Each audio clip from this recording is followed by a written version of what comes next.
हर साल कार्तिक माह के शुक्ल पक्ष की चतुर्थी तिथि से सप्तमी तिथि तक छठ पूजा मनाई जाती है। इस दौरान सूर्य देव और छठी मैया की पूजा उपासना की जाती है। छठ पर्व खास तौर में बिहार, झारखंड और उत्तर प्रदेश के कई राज्यों में मनाया जाता है। यह पर्व साल में 2 बार आता है। चैत्र शुक्ल पक्ष षष्ठी में मनाए जाने वाला छठ पर्व को चैत्र छठ और कार्तिक शुक्ल पक्ष षष्ठी पर बनाए जाने वाले पर्व को कार्तिक छठ कहा जाता है। पहले दिन नहान खायन के साथ कार्तिक छठ पूजा के आरंभ होता है। दूसरे दिन खरना होता है। तीसरे दिन छठ पूजा की संध्या का अर्घ्य दिया जाता है। चौथे दिन उगते हुए सूर्य को अर्घ्य दिया जाता है। इसके बाद व्रत का पारना होता है। सूर्य और छठी मैया के उपासना से इस महापर्व को लेकर कई पौराणिक कथाओं प्राचीन है। इस पर्व को देवी द्रौपदी से भी जोड़कर देखा जाता है। आइए जानते हैं छठ पूजा की पौराणिक कथाओं के अनुसार छठ पूजा की शुरुआत महाभारत के समय में हुई थी। सबसे पहले सूर्य पुत्र कर्ण ने सूर्य देव की पूजा शुरू की। वह प्रतिदिन घंटों तक पानी में खड़े होकर सूर्य को अर्घ्य देते थे। सूर्य देव के आशीर्वाद से वह महायोद्धा बने।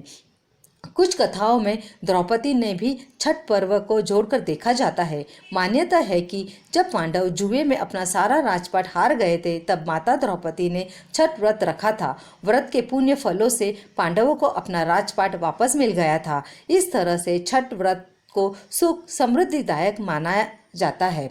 इसके अलावा यह भी कथा प्राचीन है कि प्रभु श्री राम ने जब लंकापति रावण को युद्ध में पराजित किया था, तो राम राज्य के दिन कार्तिक शुक्ल षष्ठी को माता सीता और भगवान श्री राम ने उपवास किया था और सूर्य देव को पूजा अर्चना की थी। सप्तमी को सूर्य देव को समय दोबारा पूजा आराधना से सूर्य देव की आशीर्वाद प्राप्त किया था। छठ पूजा में छठी मैया और सूर्य देव की पूजा आराधना का बड़ा महत्व है। छठी मैया सूर्य देव की बहन है, इसलिए छठी मैया को प्रसन्न करने के लिए सूर्य देव की पूजा अर्चना की जाती है। इस पर्व से एक दिन पहले घर में साफ सफाई की जाती है। 4 दिनों तक सात्विक भोजन किया जाता है। पहले दिन खरना होता है, दूसरे दिन सूर्य और संध्या अर्घ्य किया जाता है और चौथे दिन सुबह उगते हुए सूर्य को जल देते हैं। धार्मिक मान्यता की छठ व्रत करने से घर में धन, सुख, समृद्धि और संपन्नता बनी रहती है। संतान सुख की प्राप्ति के लिए भी यह व्रत किया जाता है।